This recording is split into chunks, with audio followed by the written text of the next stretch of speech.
मिनश्शैतानिर्रजीम बिस्मिल्लाहिर्रहमानिर्रहीम व बिही नस्तईन व हुवा खैरुन व नासिरुन व मुईन। सलामुन अलैकुम जमीअन व रहमतुल्लाहि व बरकातुहू। मैं सैयदा तहरीम काज़मी आप सबको कायम टीवी कनाडा में खुश आमदीद कहती हूँ। और जैसा कि हमारा प्रोग्राम जिसका मौजू माह रमज़ानुल मुबारक और खुदसाजी है, सबसे पहले तो मैं माह रमज़ानुल मुबारक के सिलसिले में आप सबको मुबारकबाद पेश करती हूँ। बेहतरीन महीना है, खुदावंद मुतआल की जानिब से मोमिनीन के लिए तोहफे के तौर पर नाजिल हुआ है और इसके फजाइल और इसके मनाकिब जो अहले बैत अलैहिस्सलाम ने पेश किए हैं, इंशाअल्लाह ताला खुदावंद मुतआल हम सबको तौफीक दे कि सही मायनों में जो माह रमज़ान मुबारक से कसबे फैज कर सके इंशाअल्लाह ताला। अजीजान, खुदावंद मुतआल ने जो है इंसान को पैदा किया अपनी इबादत के लिए, और जैसे कि मशहूर और मारूफ कुरानी आयत है कि वमा खलक़तुल जिन्ना वल इंसा इल्ला लियअबुदून, कि हमने जिन्नात और इंसान को सिर्फ और सिर्फ इबादत के लिए खल्क किया है। ये कुरान की फ़कत एक आयत है। अगर हम मकसद खिलकत को देखना चाहें तो पूरी कायनात को अल्लाह ने बिलखुसूस क्यों इंसान के लिए पैदा किया, यानी इंसान को बिलखुसूस इंसान को किस लिए पैदा किया, तो हमें पूरे कुरान से चंद आयतों को हमने जमा किया है। और जहाँ पर खुदावंद मुताल कह रहा है कि मैंने ज़मीन को बनाया है तुम्हारे लिए, यानी इंसानों के लिए, कभी वो कहता है कि मैंने जमीन और आसमान में जो कुछ बनाया है तुम इंसानों के लिए बनाया है, यानी सारी कायनात है इंसान के लिए और इंसान को बनाया है उसने इबादत के लिए। लेकिन ये मामला जो है वो इबादत पे रुकता नहीं है। सूरह बकरा में खुदावंद मुतआल इरशाद फरमा रहा है, या अय्युहन्नासु बुदू रब्बकुमुल्लज़ी खलक़कुम वल्लज़ीना मिन क़ब्लिकुम लअल्लकुम तत्तक़ून, कि इंसानों अपने परवरदिगार आलम की इबादत करो कि इसने तुमको पैदा किया, तुम्हारे आबा व अजदाद को पैदा किया, और ये इबादत इसलिए करो कि तुम मुत्तकी और परहेजगार बन जाओ। लिहाजा ये मालूम हुआ कि इंसान तो इबादत के लिए खल्क हुआ है, और इंसान तो इबादत के लिए खुदा ने उसको खल किया है। इबादत जो है वो तकवा और परहेजगारी के लिए है। फिर एक आयत में खुदावंद मुताल सूरह माइदा में इरशाद फरमा रहा है,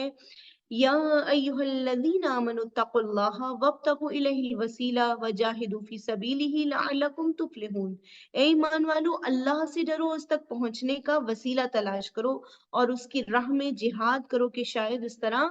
कामयाब हो जाओ। तो यहाँ पर भी खुदावंद मुताल क्या कह रहा है कि इंसान, ए ईमान वालो, तुम जो है वो तकवा इख्तियार करो। तो ये मकसद है इंसान की जिंदगी का कि तुम जो है वो तकवा इख्तियार करो ताकि कामयाब हो जाओ, फलाह पा सको। इसी को जो है उसने जिक्र किया सूरह मुल्क की आयत नंबर 2 में। खुदावंद मुताल इरशाद फरमा रहा है, निल्लज़ी खलक़ल मौत वल हयात लियब्लुवकुम अय्युकुम अहसनु अमला वहुवल अज़ीज़ुल गफ़ूर, यानी मैंने जो मौत को खल किया है, यानी वही रब्बे जुल जलाल है, वही परवरदिगार आलम है कि जो कह रहा है कि मैंने मौत और हयात को इसलिए पैदा किया ताकि तुम्हारी आजमाइश करे कि तुम में से अहसन अमल के एतबार से सबसे बेहतर कौन है, और वही साहिब इज्जत भी है। तो ये दो आयतों के ज़ेल में खुदावंद मुताल जो है वो इंसान को क्या देखना चाहता है, वो इंसान को कामयाब देखना चाहता है, कामरान देखना चाहता है, और अमल के मैदान में वो ये देखना चाहता है कि सबसे बेहतर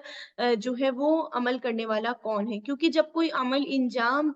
देगा, सबसे बेहतर अमल अंजाम देगा, तो इसके नतीजे में उसके पास तकवा और परहेजगारी आ जाएगी, और जब तकवा और परहेजगारी आ जाए लअल्लकुम तुफ्लिहून के तहत वो कामयाब और कामरान हो जाएगा। लिहाजा अल्लाह ने इंसान को पैदा किया है कामयाबी के लिए, इंसान को खल किया है कामरानी के लिए, या अगर एक जुमले में मैं अगर कहना चाहूँ तो इंसान को पैदा किया है सआदतमंद होने के लिए।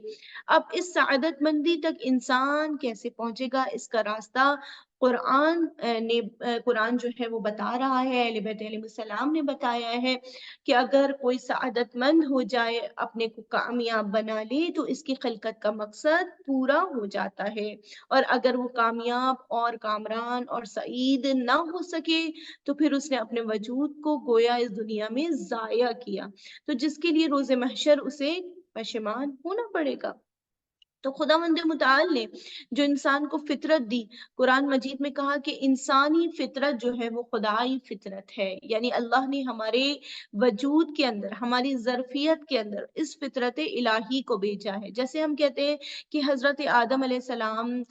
के पुतले को जब परवरदिगार आलम ने बनाया और जब उनका जिस्म जो है वो आमादा हो गया खाक से, फिर खुदावंद मुताल ने कहा कि जब मैं अपनी रूह फूंक दूं, तो खुदा ने ये नहीं कहा कि मैं रूह फूंक दूं। खुदावंद मुताल कह रहा है कि मैं जब अपनी रूह को फूंक दूं, यानी खुदा अपना कमाल तोहफे के तौर पर किसको दे रहा है? हजरत आदम अलैहिस्सलाम को अता कर रहा है, या फितरत इंसानी के तौर पर वो अपनी फितरत को उनकी तरफ भेज रहा है। ये खुदावंद मुताल की फितरत हम तमाम इंसानों के अंदर पाई जाती है। हम चाहे खुदा को माने या ना माने, हम जो है किसी मजहब के मानने वाले हों या ना मानने वाले हों,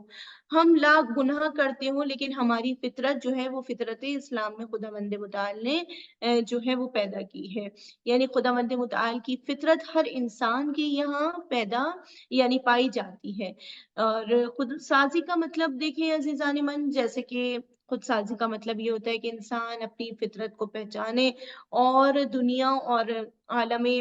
मादा और इस दुनिया की कसाफत और गलासतों की वजह से, जैसे कि वो फितरत इलाही जो हमारे अंदर मौजूद थी वो खामोश हो गई है, जिसे हमने पीछे धकेल दिया। अल्लाह का वो जो अम्र था जो इंसान के अंदर पाया जाना चाहिए था, मगर दुनिया की रंगीनियों में गिरफ्तार होकर जो बंदे ने अल्लाह की उस फितरत को पीछे धकेल दिया और अल्लाह के उस अम्र को पीछे छोड़ दिया है, खुद साजी के जरिए। और इस माह रमजान में बिलखुसूस हम अपनी इस फितरत को उजागर करें, उसकी तरफ तवज्जो करें, बेदार हों और सोचें कि हमारी क्या हकीकत है। अगर हमने अपनी हकीकत को पहचान लिया, तो हम जो है वो बेहतर अंदाज में अमाल को अंजाम दे सकते हैं। इस माह मुबारक में आइमा मासूमीन अलैहिस्सलाम ने कुरान की तिलावत के जरिए, माह रमजानुल मुबारक के रोजे के जरिए,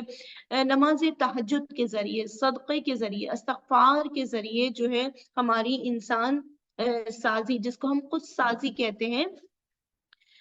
इसके रास्ते को हमवार करने के लिए जो है वो तालीम दी इंशाअल्लाह ताला। अगर हम इस माह रमजानुल मुबारक में उसको बेहतर करना चाहें, तो माह रमजानुल मुबारक जो है वो हमारे लिए बेहतरीन मौका है।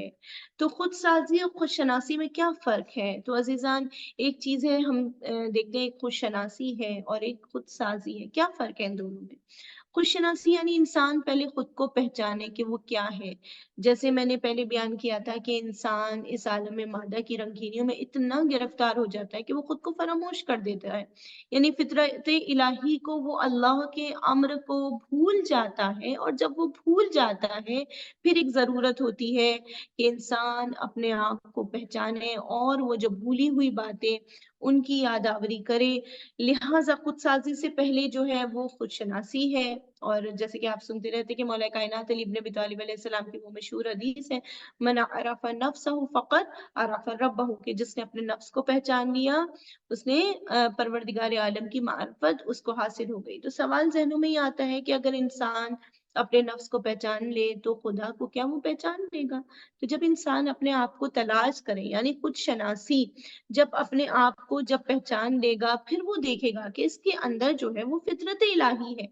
इसके अंदर अल्लाह का वो अम्र है। कि जब वो अम्र इलाही को पहचान लेगा, जब वो फितरत इलाही को पहचान लेगा, फिर क्या है? फिर मन अरफ़ नफ्सहु फ़क़द अरफ़ रब्बहु, यानी इंसान अपने आप को पहले पहचाने तो खुदावंद मुताल उसने उसको किस आलम में पैदा किया है। और खुदावंद मुताल जो है वो कसमें खा कर कुरान में इरशाद फरमा रहा है, वत्तीनी वज़्ज़ैतून, तीन की कसम, जैतून की कसम, तूरे सीना की कसम, कि हमने इंसान को जो है वो अशरफुल मखलूकात बनाया है। यानी कि कायनात में जो है वो सबसे अफजल इंसान को खुदावंद मुताल ने बनाया है, अशरफुल मखलूकात का दर्जा दिया है।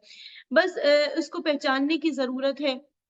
कि ये खुद शनासी है। हम अपने आप को पहचानें कि अल्लाह ने हमें कौन सा मकाम मर्तबा दिया है, और अल्लाह ने कितने मर्तबे जो है वो हमारे लिए अल्लाह ने भेजे हैं, हमसे मखसूस करने के लिए, हमसे मुख्तस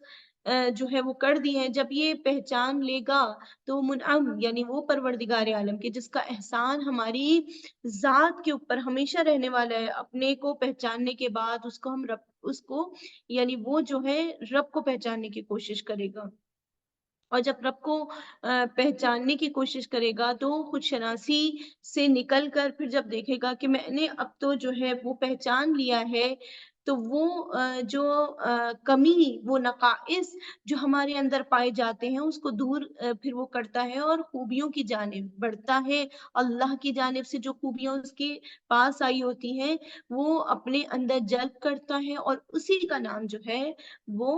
خود سازی ہے، یعنی اپنے آپ کو بنانا، پہلے اپنے آپ کو پہچاننا ہوگا، اپنی حقیقت کو جاننا ہوگا، پھر اپنے آپ کو بہتر بنانے کی کوشش کرنی ہوگی۔ اور جیسے کہ آج کی یوتھ کے ذہن میں ایک سوال یہ پیدا ہوتا ہے کہ ہم جو یہ عبادتیں کر رہے ہیں، نماز پڑھتے ہیں، روزہ رکھتے ہیں، اس کا ایک فائدہ تو یہ ہے کہ یہ اللہ کا حکم ہے، لہٰذا ہمیں اس کو جو ہے وہ انجام دینا ہے، کہ مگر کیا اس کا دنیاوی فائدہ بھی ہے؟ یعنی روح کو تو فائدہ مل ہی رہا ہے، یعنی روح جو ہے وہ اللہ کے نزدیک ہوتی چلی جا رہی، قرب الہی تک پہنچتی ہے، لیکن کیا اس کا جو ہے وہ جسمانی فائدہ بھی ہے؟ یعنی اگر ہم دیکھیں تو بہت سارے سائنسدانوں نے ریسرچ کیا ہے کہ جو ماہ رمضان میں اگر 30 دن جو ہے وہ روزہ رکھے تو اس کا 30 دن روزے رکھے جانا جو ہے وہ ہمارے جسم کو کتنا فائدہ پہنچاتا ہے، یعنی جو کینسر کی جو نہ جانے کتنی رگیں ایسی ہوتی ہیں کہ اس ماہ رمضان المبارک کی بھوک کی وجہ سے جو ہے وہ ختم ہو جاتی ہے، اور انسان کے اندر وہ کینسر کے عنصر ختم ہو جاتے ہیں۔ اور ایک اور مثال سے میں آپ کو سمجھانا چاہوں کہ مثال کے طور پہ ہمارے پاس گاڑی ہے، جب یہ چلتی ہے 1 مہینہ 2 مہینہ 4 مہینہ، پھر اس کے پرزے جو ہیں وہ ڈھیلے ہونے لگتے ہیں، اس میں روغن بدلنے کی، آئل بدلنے کی نوبت آتی ہے، اس میں جو ہے سروسنگ جو ہم کہتے ہیں وہ ہر 4 مہینے کے بعد گاڑی کی جو ہے وہ سروسنگ ہوتی ہے۔ تو یہ ماہ رمضان المبارک جو ہے جسمانی اگر بات کہوں تو یہ ماہ رمضان المبارک جو ہے وہ ہمارے جسم کی سروس کا موقع ہوتا ہے، ہمارے بدن کی تمام جو نجاستیں ہیں، تمام غلاظتیں ہیں، 11 مہینے جو مادی غذاؤں کی وجہ سے ہمارے جسم کو جو نقصان پہنچاتی ہے، اس 1 مہینے میں ہم حقیقی معنوں میں اگر روزہ رکھ لیں تو ہمارے جسم کو فائدہ ہوگا، اور یقیناً روح کو بھی فائدہ ہوگا۔ اور روح کو فائدہ کس طرح سے ہے کہ جیسے کہ خداوند متعال نے قرآن میں سورہ بقرہ میں ارشاد فرمایا ہے، یا ایھا الذین آمنوا کتب علیکم الصیام کما کتب علی الذین من قبلکم لعلکم تتقون، کہ یہ روزے میں نے تمہارے اوپر اس لیے فرض کیے ہیں کہ تم جو ہے وہ متقی بن جاؤ، پرہیزگار بن جاؤ۔ تو یہ روزہ ہمیں تقویٰ کی طرف لے جاتا ہے، یہ روزہ ہمیں پرہیزگاری کی طرف لے جاتا ہے۔ اس میں جو ہے روزہ رکھنے سے نہ صرف ہمیں جسمانی بلکہ روحانی فائدہ بھی ہوتا ہے، اور جسمانی اعتبار سے جو ہے وہ سروسنگ ہو جاتی ہے۔ تو بس یہ ماہ رمضان کے روزے یقیناً خدا کی جانب سے ہمارے لیے تحفے ہیں۔ تو پروردگار عالم سے دعا کرتے ہیں کہ پروردگار عالم ہم سب کو اس ماہ رمضان المبارک کے فیوز اور برکات سے مستفید ہونے کی توفیق عطا فرما۔ والسلام علیکم ورحمۃ اللہ وبرکاتہ۔